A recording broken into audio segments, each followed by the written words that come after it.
Hey guys, Buckeye Bar Guys. We wanted to thank you guys for tuning in to us here on Buckeye Bar Talk. Great show we got coming up today. We're really looking forward to you guys listening and watching it. But just wanted to remind everybody, just remember to subscribe to the channel, hit the all notifications bell, that way anytime a new show comes up, you guys will be alerted to it. And don't forget to like the video and comment on the video. All interactions with us helps us continue to grow, and we appreciate your support. Now to the show. Welcome back, everybody. Buckeye Bar Guys here on Buckeye Bar Talk. I'm Mike. And I'm John. And today's date is Saturday, July 17th, and we're moving closer and closer to the season. We were officially 7 weeks as of this past Thursday until game day, so it's crazy. It's flying up on us. I believe this coming week will be Big Ten Media Days are coming up. Yeah, next week is Big Ten Media. Yep. We'll be able to discuss that on our next show. Before you know it, I mean, basically we're in camp then. Technically, today marks 6 weeks until the start of the season because that'll be week 0 on that. And that's what Saturday. You said was Nebraska versus. Oh shoot! It's I can't remember it now. It's a good game. Yeah. Was it a Big Ten game? Was it Iowa? Are they playing them later in the year? But keep going. I'll look. Yeah. So yeah, we're moving faster and faster towards season. So that's pretty exciting. We'll start probably with our next show. Like I said, we'll talk about the Big Ten Media Days, and then we'll start also getting topics leading up into the season about different things for preseason stuff. Yep. Looking at the teams. Illinois. Okay. Starts with an I. Hey. Almost there. Vilma's first game back, so into the conference. Bert. Yeah, Bert's back. I forgot about that. That makes me really excited. I don't want to get onto a big Illinois tangent, but that it'll be interesting to see how he does there because he's a power style coach. Everybody remembers him from Arkansas and Wisconsin. And the thing is, a lot of Big Ten teams have not.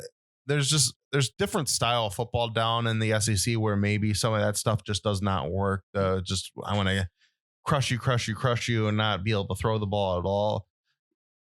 He probably will be able to beat some teams in the Big Ten if he gets kind of back to where kind of how he was a coach. And yeah, Illinois got some pretty good recruiting there, so it'll be interesting to see how he does. I think he could do all right out there. So.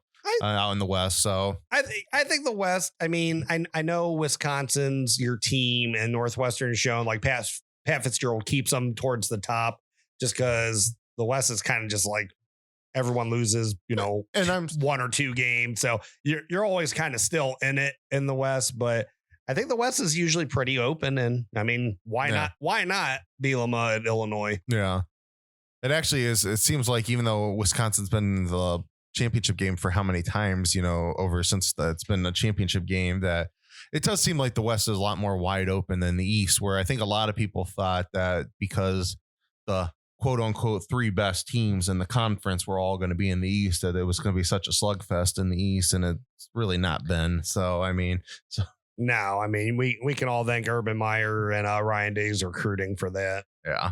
All right. So, couple things. So basically, what we're going to start with today is yesterday, Ted Ginn Jr. retired from the NFL.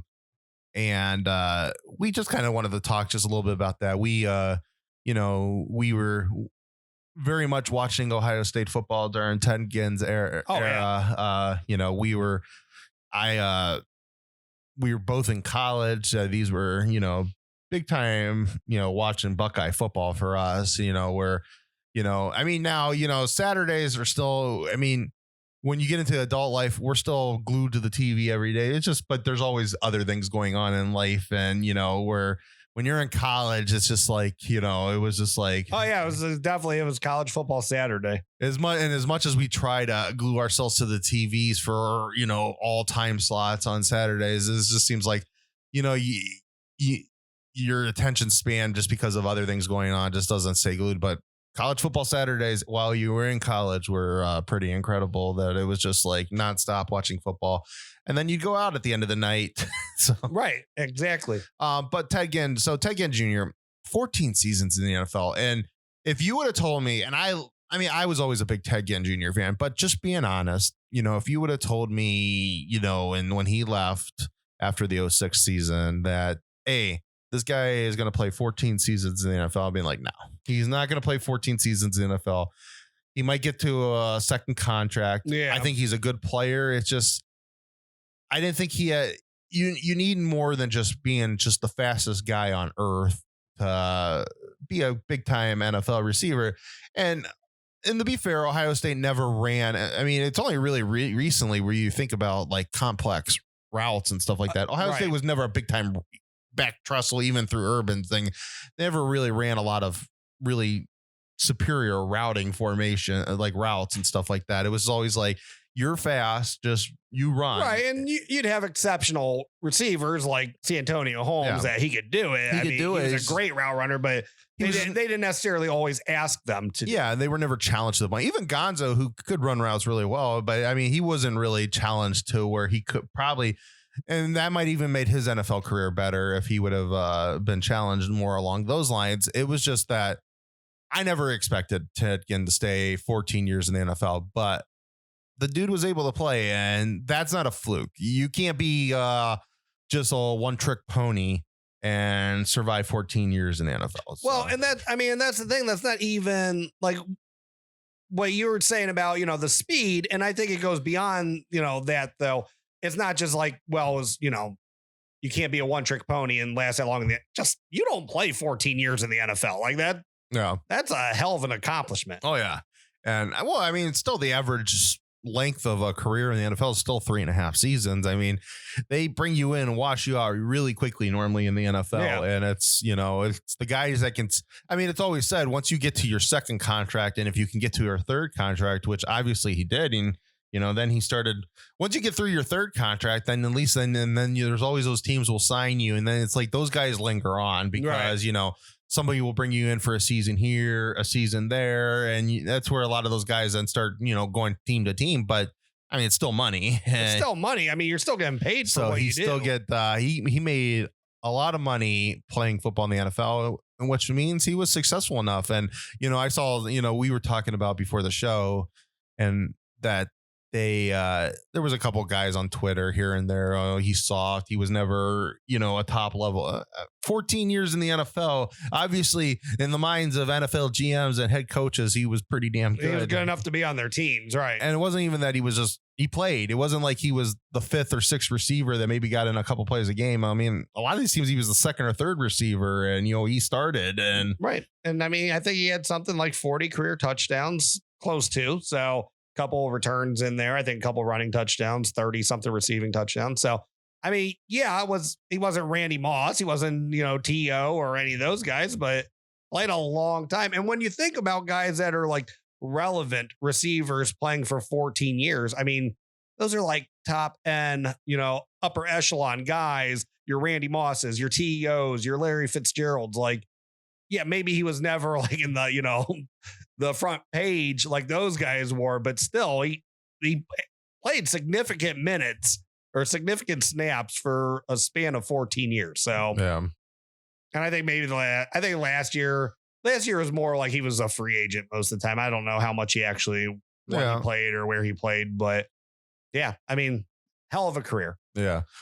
So to bring this back to Ohio State, I mean, you just think about some of the unbelievable touchdowns he had. And I just kind of wanted to just talk about just a few that come to mind. I'll start. There's so many that come to mind, but just thinking about that first game, his first Michigan game in 2004. Now, the 2004 team, and he had a lot of, as a freshman, he had a lot of spectacular touchdowns as a true freshman. Yes. But Lloyd Carr, like he kind of brushed it off. It was kind of felt like John Cooper when he brushed off Charles Woodson when, I'm not afraid to kick to him. He kind of did the same thing, when he was asked and, leading up to that game that year, are you afraid to kick to Ted Ginn? No, not really. And then threw, it was Braylon. They put him as one of the gunners, and I mean, dude ran right by him. Ted Ginn's faster than Braylon Edwards. And that return, and the 04 team, I mean, that's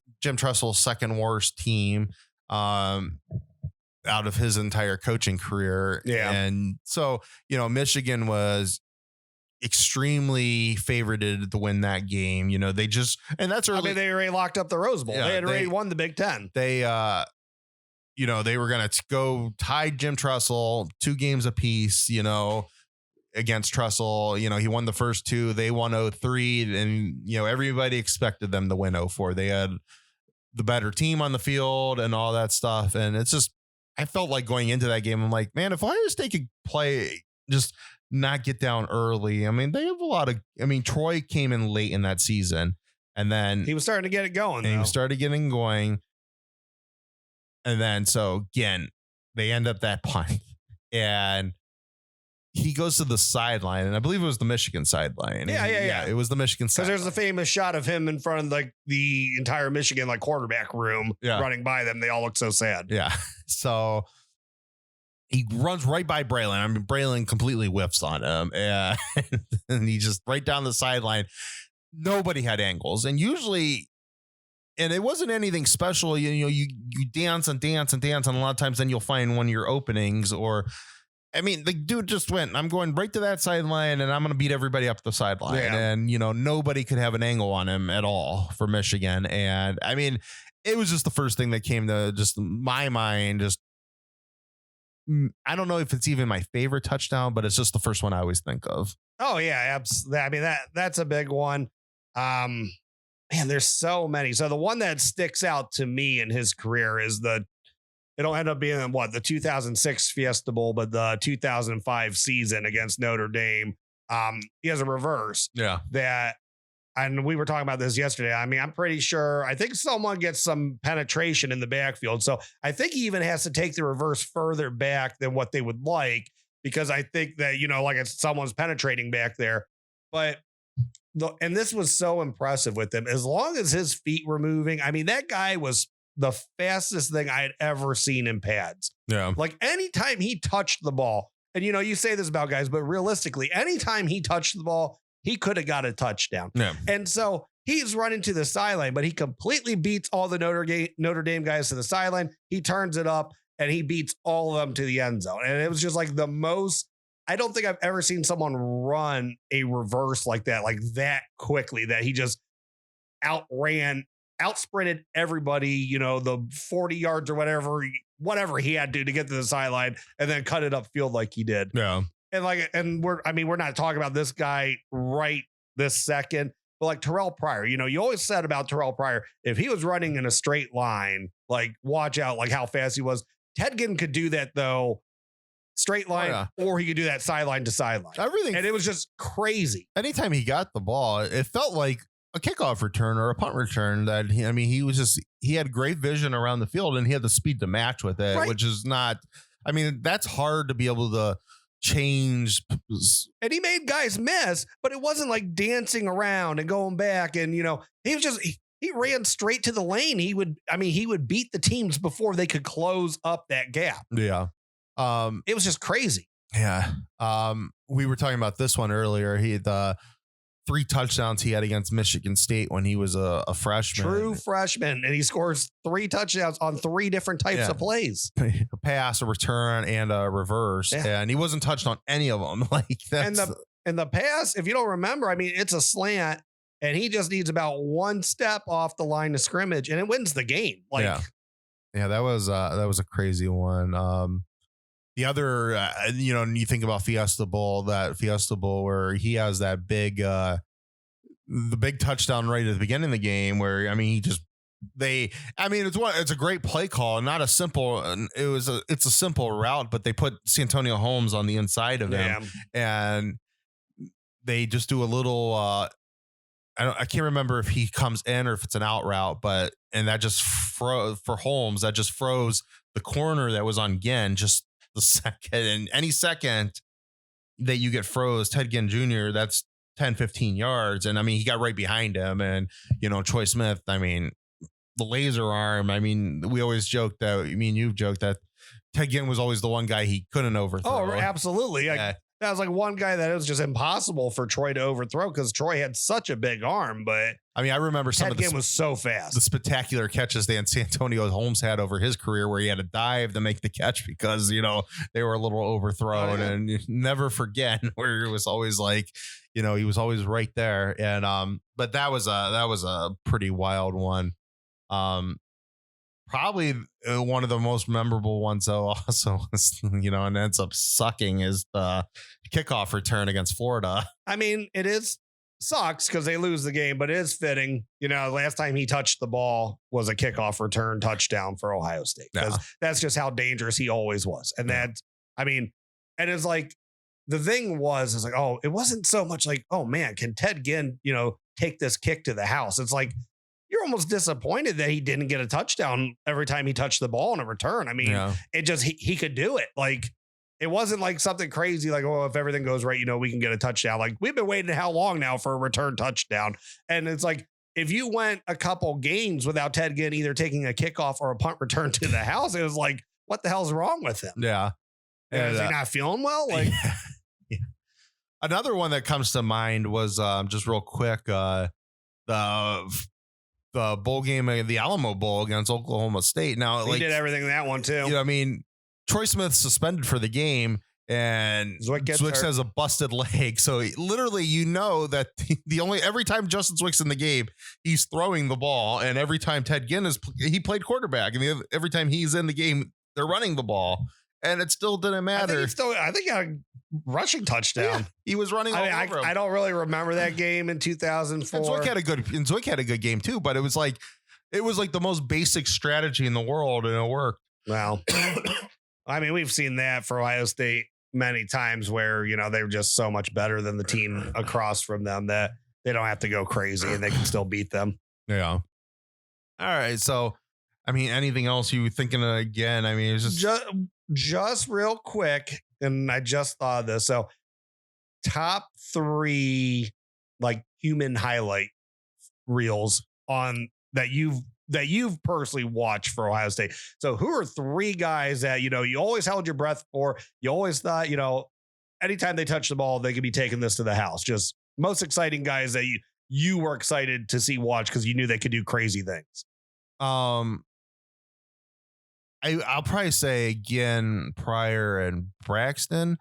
Part of me kind of wants to throw Terry Glenn in there, but it just, I was so young when, we watched that's the 95 teams where we started watching Ohio State football. And I remember a lot of those plays. It's just like, I remember the Notre Dame touchdown. I mean, that was one of the greatest touchdowns like ever. I'm pretty sure Glenn beat up Pitt that year too. Yeah. And it's like badly, if I remember correctly. So like, I remember some of that stuff. But I'm sure I'm not doing Terry as much justice because I just don't remember as much. So I would say again, Pryor and Braxton, just because literally those 3 guys, anytime they touch the ball, literally they could seem like they would go to the house at any moment. I like that. I would say those 3 too, except it would go Ginn, Miller, Pryor, with the possible exception of Zeke, because it's like once the end of 14 happened, anytime Zeke touched the ball, it was like, is he going to take this for like a 60-yard touchdown? Yeah. I mean, that's all he does is run 60-yard touchdowns. Yeah.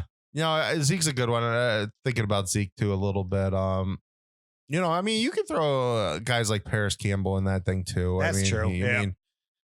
It was just his, sometimes I think you forget about just how spectacular he was. I mean, it was his birthday the other day, happy birthday, Paris. And I saw some of his highlights against that Michigan year, and it's like, literally, I mean, he destroyed him that game. He had such a big game. Well, he was another one. You gave him some space as long as he could move forward, man. Yeah. That guy was getting 20 yards. Yeah, exactly.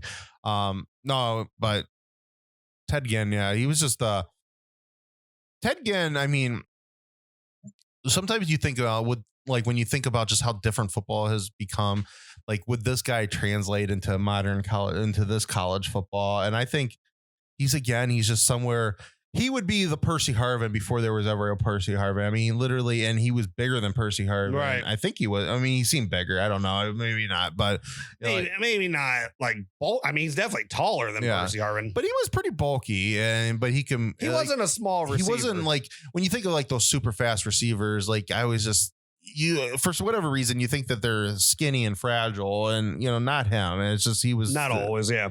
And he was built. He was bulky. But he could outrun anybody. And I've always said, just because you're, I mean, he was the fastest dude in the state of Ohio. He won all those track titles. That didn't always equate to track speed. Doesn't equate to football speed, but he was a football player who could run track better than anybody. Like he's the fastest guy I've ever seen wear pads. Like, I mean, that dude, he looked like he ran 4.3s with pads on. Oh yeah, and that's like, and I know like who was the guy for the Titans all those years of running back? Was it Chris Johnson that, he was always super fast, or like your Tyreek Hills nowadays. But Ted Ginn Jr. was the fastest guy I ever saw on a football field. Yeah. Yep. So hell of a career to Ted Ginn, and it's gonna, 14 years, man. So enjoy your retirement. Go do some stuff. I'm sure he's got some plans that he would like to do, whether it be charitable works and different things. I know that he's gotten more involved with different stuff with his dad as he's gotten older. Of course, his dad's famous in Cleveland. So it would be I'm sure he's got some big things planned. So again, hell of a career, and he was a fun Buckeye to watch. One of the best for sure. All right, so. Speaking of one of the guys that we just named as Terrell Pryor. So we're going to talk about just quickly the 2010 season. There's been, ever since the name, image, and likeness comes out, now they are those players that were suspended for, the Tattoo 5. They were suspended for that stuff. They're really pushing. They've now sent a letter to the NCAA. They want their records reinstated. And so just kind of wanted to talk about it. That was kind of a thing that happened this week. So, just your thoughts. I've always agreed that they no win should ever, unless there's steroids involved, performance enhancing drugs, no win should ever be taken from a team's record. No individual record should ever be stripped from somebody because, a scandal or whatever. Like, they did it on the field. They won those games. They got the yards. They got the touchdowns. Like, you can't just retroactively take those away. They let them play in the Sugar Bowl, for crying out loud. Like, they knew they didn't want to lose their ratings. They didn't want Ohio State to get blown out in that game. So they let those guys play. They could have suspended them right then and there. Yeah. But they did what they did because, it's what suited the NCAA best at the time. And then they punished them afterwards and they took everything away. Jim Trussell is like the worst human being ever because he didn't turn the guys in. And that, what Trussell did was wrong. And I get people are like, oh, well, they need to have all their wins back, which I agree with, but you are losing sight of like why it happened. It wasn't all necessarily like all the punishment wasn't necessarily just because of like the tattoos and everything. Trussell's came from Trussell's not necessarily lying, but not, coming forth with the truth. However, when you look at something like what came out last week about Les Miles, and I know Les Miles isn't with Kansas anymore, but why isn't the NCAA like Les Miles is never allowed to coach again, or Les Miles has, 5-year show cause? Like, the guy was absolutely holding information that was going on with his team, not coming forward with things, not handling situations. And like much more serious than players giving away their autographs for tattoos or giving away their, personal property, their gold pants for tattoos. Yeah. So, yeah, I agree wholeheartedly with Terrell Pryor and those guys that they deserve to get their wins back. The NCAA won. They absolutely destroyed DeVere Posey's last season. Those guys came back to win a national title, and Ohio State had one of the worst seasons. The worst season in recent memory of Ohio State because they suspended all those guys for no reason. Yeah.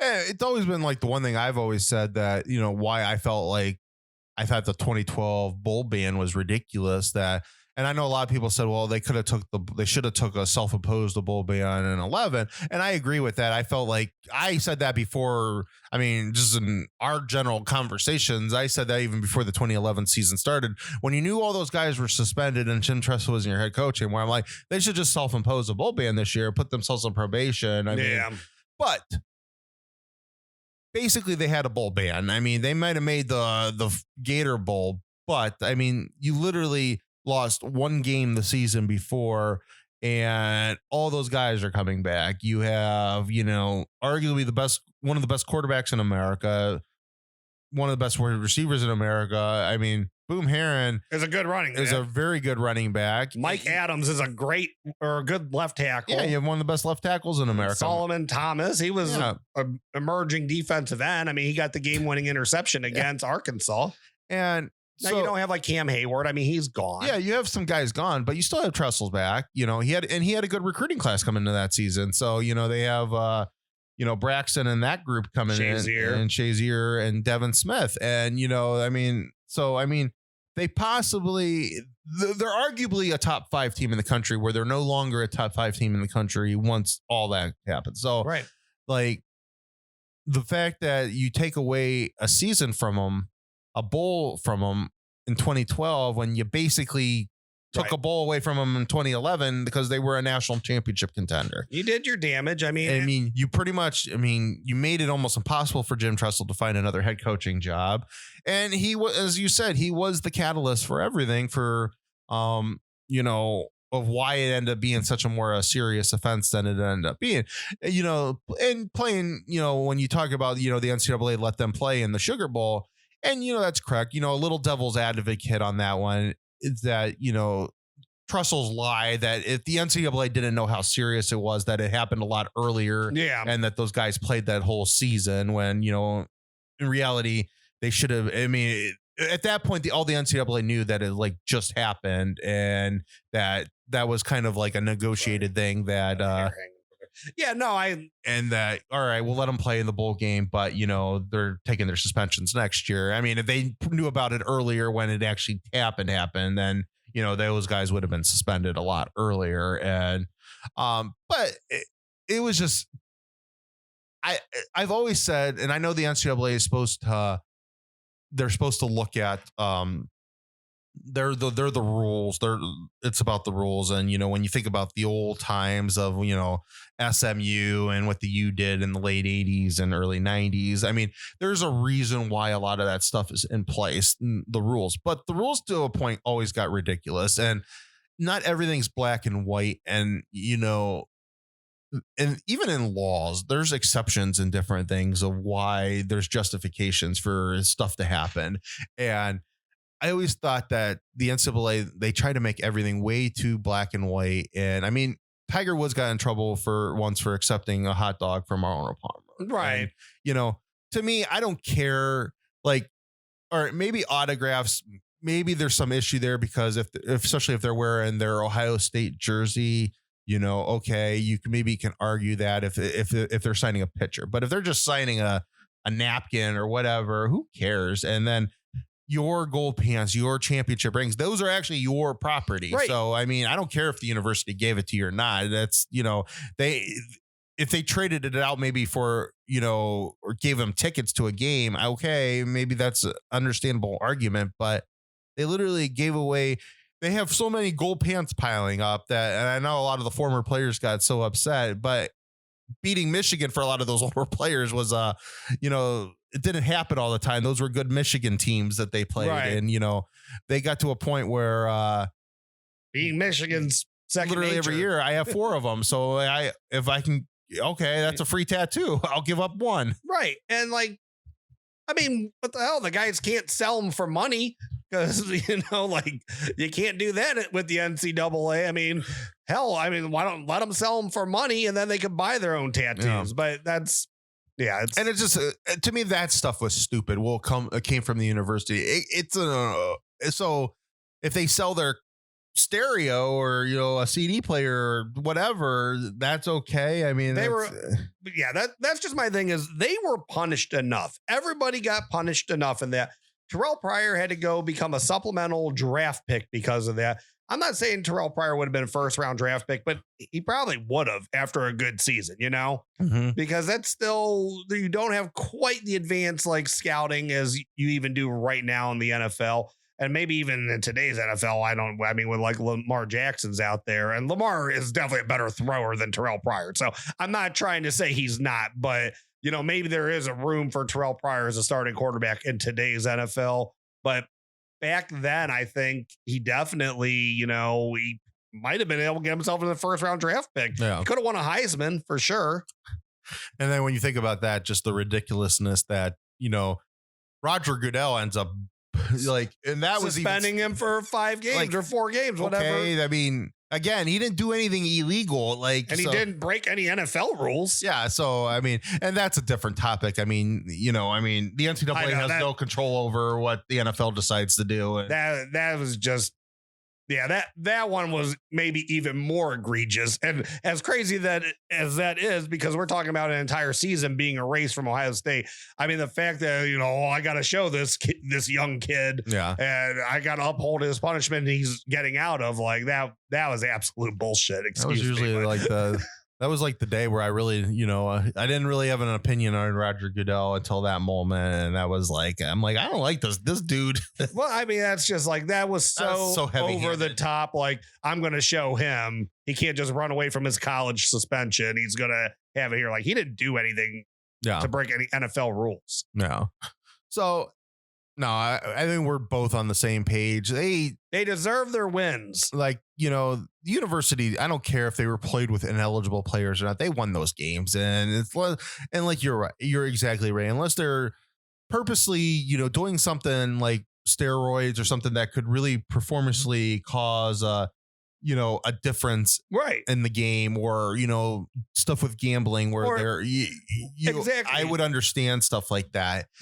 But no, they had no, they accepted an extra benefit, but that benefit had nothing to do with them winning or losing a game. So they deserve the wins. They deserve their records, but they got their suspensions. They got punished enough. And that's my thing. Jim Tressel lost his job. They all got punished enough. Like, they should get that back. I mean, I'm sorry. And like, and even if they want to add those wins, like, I would accept if they add those wins back to the university, but they didn't give them back to Tressel. Like, I mean, I would accept that as, I mean, he did the major violation out of everybody. Yeah, right. And so if those wins, it was 10 wins, 11 wins, if they would come back and say that, well, we're going to add those back to Ohio State's totals, but those don't go back to Jim Tressel's totals. Okay. I mean, I can live with that. What would have been 12 game regular season? Yeah. So 12 wins, right?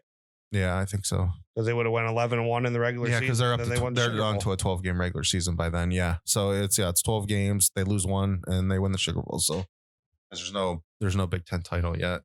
So yeah, I mean, I don't know. I think they do deserve it. I mean, Tressel's never getting his. I mean, Tressel went and he became president of the universities and he did fine. Yeah, and those guys still went through the NFL or CFLs wherever they went and they did fine. But the university, they were punished enough afterwards. They should have that season back. And like, where does that put DeVere Posey if, that those yards from that year? I mean, he's higher up on where. Well, I mean, he almost had 900 yards, I think, which, we made a big deal about Paris Campbell breaking 1,000-yard, threshold a couple years ago. So obviously it doesn't happen that often in Ohio State. So it might not have been 1,000 yards, but that's probably, if 1,000 never happens, that means he's way up on probably the career, receiving totals. Mm-hmm. It was just, it's stupid. I mean, I get it. Rules are rules, but it was just a dumb rule. And now on some of this stuff that, letting these guys, I mean, the autograph thing wouldn't be an issue anymore. And, so. I mean, it's just for what they had to go through. It just doesn't make sense. If you take the wins away, then you shouldn't get the bowl ban. If you get the bowl ban, which they did, they should be allowed to keep the wins. Yeah. I mean, that's. Yeah, especially because, I mean, and that's if I was. You punish the team enough. If I was Gene, I would argue, be like, that would have been my argument back then, being like, you basically took all. you took away a possible national championship team from us to begin with. So no, I don't deserve a 2012 bowl ban. And then when you look at that would have been a national championship. So that is even more salt to the wound, because, that actually literally did take a national championship away from them. And I know nothing is given, but they would have, when you remember back what Alabama did to Notre Dame, Braxton Miller and Carlos Hyde they would have ran all over Notre Dame. I mean, Lacey destroyed Notre Dame in that game, and they would have killed Notre Dame because they couldn't stop that running attack. And that's what Ohio State did. They ran on people. So Notre Dame would not have beat them. I don't know. Like I said, they got punished enough. They should have definitely. And we need to get to the next topic, but real quick, what is the trajectory of Ohio State if that doesn't happen though? Tressel doesn't have to lose his job. It's an interesting. Jim Tressel win a national title in the playoff era? I've always said he would have. I know a lot of people say that there's still a lot of sourness in a lot of people we know, family members that, it was just never going to happen again. Because after, when you look at some of those games from, 05 and 05 Texas, and Tressel ball did get him in trouble a lot of times, and it didn't get him in trouble a lot of other times. And he started having some really good recruiting classes again. But he started opening up his playbooks a ton after 05. Yeah, once the Pryor became the quarterback, he really... Troy Smith starting. Troy Smith they opened up a lot more, and then even more when Pryor that, it was like he was kind of, I think, building into a different style of brand and stuff. And, he was still he still had his philosophies. May I add you philosophies that, Nick Saban has also shared that, Tressel ball, the thoughts of what Tressel ball was, and when Nick Saban made the comments the one time that every offensive series should end in a kick, that is basically the same thing, whether it's an extra point, a field goal, or a punt, that's how an offensive series should end. And so I think he would have won. I always said that if there would have been a playoffs back in 05, he would have beat USC or Texas. He had an offense that could score with both those schools at the end of the day, and he had a much better defense than both of them. So are they top 4 though? Because they got 2 losses. Man, I think they were either 4 or they were 5, and I can't remember what they were. Yeah. So I think, maybe they not, but whatever. Because you probably got Penn State in front of you, and who knows, Notre Dame, what was their record? So I thought we were ahead of Notre Dame. I honestly don't remember. I have to look at it. But if they were one of the 4 finalists, I think I agree with you. They could have played with and beat anybody. Yeah. So, all right. So we're going to finish up on a quick one, a quick topic, but a fun topic. It was brought up to us a couple weeks ago. I was talking to the guy over at the Buckeyes pod, and he brought up a really good thing. Interesting question. It was an interesting question about, could an all-star Big Ten team beat Ohio State? And the thought to your mind is no. But then you kind of think about it a little bit more, and I still think they couldn't. And I don't know. The answer is still no. It's still no. It's just, and the reason why I'm saying that is that when you look at your top, just take your starters, your top 22. Well, first of all, I would say at least 12 and possibly more best player at each of those positions play for Ohio State. Correct. So, when you think about it right now, I'd argue that all 3 of the receivers are better than anybody in the Big Ten. Ruckert's better than anybody in the Big Ten. You probably got 3 players on your offensive line that are better than anybody in the Big Ten. Yeah, you have 3 tackles. Yeah, and one of them. Yeah, so you got 3 starters, and so that's 6 right there. Ruckert's 7. Master T can go with any running back in the end, or outside of the kid from Minnesota that did crazy good last year. And at the end of the year, your quarterback might be the better. Right now, there's a lot of Graham Mertz is the other team starter. Yeah, so there's a lot up in the air because you don't know how good your quarterback is yet. But the previous 3 seasons, I would have took Dwayne Haskins or Justin Fields over anybody in the Big Ten. So correct. And I mean, and you know, most likely you're talking about 2 guys or a guy that's had, you know, been a year in Ryan Day's system, as fractured as last season was, that he has already got to learn from him. And I mean, I think the proof is kind of in the pudding when you talk about, you know, what guys look like their first season with Ryan Day as their offensive coordinator. I mean, Dwayne Haskins looked great in 18. Justin Fields looked great in 19, and no one thought Justin Fields was going to come in that ready. Yeah. And he immediately was like a sponge and just soaked it all up. And I mean, just being, you know, a better athlete than everyone on the field obviously helped him too. But yeah. So I feel confident with what the quarterback can do. I'll still say, though, that quarterback would probably, you know, if you're talking head to head, it probably would go to whoever the starter would be on the all Big Ten team. But I mean, that's not enough to win the game. I mean, Ohio State's just better at so many other places. Well, and then, you know, you're going to have people that say that, well, when they do these all Big Ten teams, you know, Ohio State isn't, you know, 12 of the guys, and be like, but in reality, they probably should be. Right. Exactly. They really should be. Like, I mean, there's a reason. Haskell Garrett being 3rd team all Big Ten last year was a freaking joke. It was a robbery. Yeah. Well, they had probably the 2 best defensive tackles in the Big Ten last year. I mean, oh, absolutely. And so, yeah, I would argue that point with anybody. I just don't think, and I'm not doing this. First of all, I don't think an all-star team could beat a super quality team. I don't think probably the all-star team of the SEC could beat Alabama, just because you're never going to get cohesion. Right. So there's that argument too. But even if you could, for cohesion's sake, I mean, when you're talking about what one of these, like Alabama, Ohio State, Clemson, Georgia, with what their freaking recruiting classes are, I mean, they're already all-star teams. Yeah, exactly. That are working together every day. Yeah. So yeah, I don't see it. I don't know if it would particularly be a close game. I mean, look what Ohio State's done in the Big Ten the last 2 years. Yeah. Like, no one's given them a game, like, just because a collection of everyone's best player. I mean, they haven't done anything to Ohio State in 2 years. So I don't see, and honestly, I mean, it's gone so much longer than that. Mm-hmm. You could say Urban lost by 28 or whatever it was to Purdue, but that was the only loss in 18. And they did pretty, I mean, I know Maryland put up a good and I don't think the all-star team, but I don't think you could put an all-star team of the 2018 Big Ten and they would have beat Ohio State. Like 18, I mean, 18 might, I don't know. The Ohio State's defense was a little shaky in 18, but I would have still took our offense against any combination of defense that you could have thrown out there. I mean, they showed it. Like Michigan was the number 1 defense in the country, and Ohio State absolutely torched them.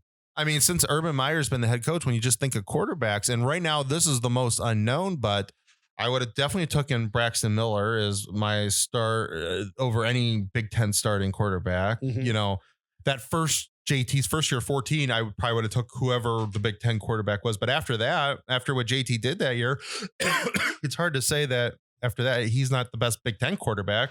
I mean, he won the Offensive Player of the Year many times. Yeah.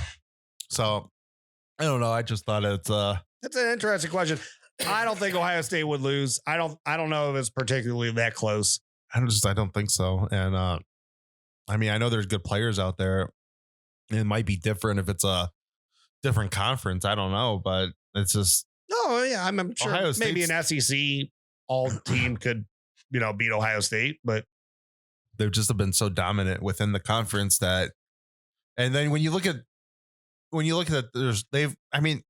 some of these years they have more 4 or 5 star kids that they've recruited in a year than like half the conference has on their teams. Right, exactly. And that's kind of like, that's a scary thing is when you talk about like 5 stars in the last decade. I mean, Ohio State has more 5 stars commit in the last decade than the rest of the Big Ten does. Yeah. So, I mean, it's just, they don't match up with them. And that I know you'll get your fluke game that'll piss you off so much that you lost, but it might be more lopsided for Ohio State in the Big Ten right now than it's been for like Clemson, the ACC in years past. True. It kind of feels like how the end of Trustle's tenure was starting you were to just feel. So much better than everyone else. And then even with Urban, those first few years for Urban in the Big Ten, even though he was dominant, it seemed like the conference was a lot closer to him because a lot of the teams started upping their ante and stuff. And because, it was like Urban kind of threw it out, an ultimatum to the Big Ten that you guys need to get better. You got to get on my level. And there was kind of a push that kind of embarrassed some of the Big Ten schools. Yeah. And there was kind of a push to get there. But it seems like now it's kind of feeling like they've really fully separated themselves again. I mean, it seems like James Franklin's going to lock up another good recruiting class at Penn State. Maybe that's his last hurrah, because I don't know. I don't know how long he'll stay there. I don't know how long he wants to stay there. But even like Greg Schiano, they're recruiting better, but he's never going to be at Ohio State. Like, Ohio State should never lose to Rutgers. Yeah. Doesn't matter how well Greg Schiano turns that team around. That'll always be, if it ever happens, that would be a massive upset. Honestly, I mean, you might argue not Appalachian State, Michigan, but I mean, he'll have better recruits than what Rutgers has had in years past. But I think the perception of that loss, that would almost feel like a MAC team beating Ohio State in a lot of perception. Even if Rutgers starts coming out and having like 8-win seasons or bowl eligible seasons, let's say bowl eligible, because I mean, they're probably still far, far away from an 8-win season, but bowl eligible. That, they're starting to get 6-win seasons, and then 1 year they just overachieve, maybe win 8-9 games and knock off Ohio State while doing it. That would feel like a MAC team beat them, though, just because the perception that is Rutgers. Yeah, exactly. So yeah, I don't see. You're right. This is not particularly close right now in the conference. So, and it's probably more than 12 players when you really break it down. Yeah, I know there's a lot of unknowns on our defense this year, but I would say just off the top of my head, and I'm not even going position to position, I bet there's 7 guys on our defense right now that would start for everybody in the conference. And so, I mean, I don't know. And I don't know who our other defensive tackle is at this point. I mean, so 3 out of the 4 on our defensive line, though, I mean, they would be the starting 3 out of 4 on any defensive line in the Big Ten. Yeah. I mean, even the guys that, that have overachieved on their defense, or like Indiana that's been recruiting better over the years. Like, I'm sorry, Haskell Garrett, Zach Harrison, Tyreek Smith would start for any single team in the Big Ten. Yeah. Yeah. And I don't think it'd be close that, someone would give them a match that, they wouldn't start. Yeah, exactly. And a lot of our backups would be starters across that's another thing that nobody says, that I don't even think on a fully depth roster that you could take the best 85 guys in the Big Ten. I don't know if they could beat Ohio State. I don't think so. I don't think so. I mean, it's just they've recruited so much better than everyone else over the years. I mean, I know you've lost a couple kids to transfers. The best 85 guys in the Big Ten. I know not everything's based off of stars, because there's been plenty of 3 stars that have proven people wrong. But the best 85 guys on Ohio State, the majority. I mean, you take this year's Ohio State team. There's 60, 70 guys that are 4- and 5-star kids that are on the roster. Like, you wouldn't have 60 or 70, I don't know, 4-star kids, like 4 or 5. I mean, you probably would, but you would have a lot more 3 stars probably in the Big Ten grouping than you would in the Ohio State grouping. I mean, exactly. I think if you took the all 85 starter, the top 85 starters from each team, or 85 players, I think you still got higher star ratings for Ohio State. You would have to. Yeah. With how recruiting's gone, you would have to Ohio State would still be ahead. Yeah. So yeah, it was a little fun getting ready for season. I can't wait, man. We're almost there. Like I said, we'll be starting next week. We'll have the Big Ten Media Days, and we're going to start really breaking down the year.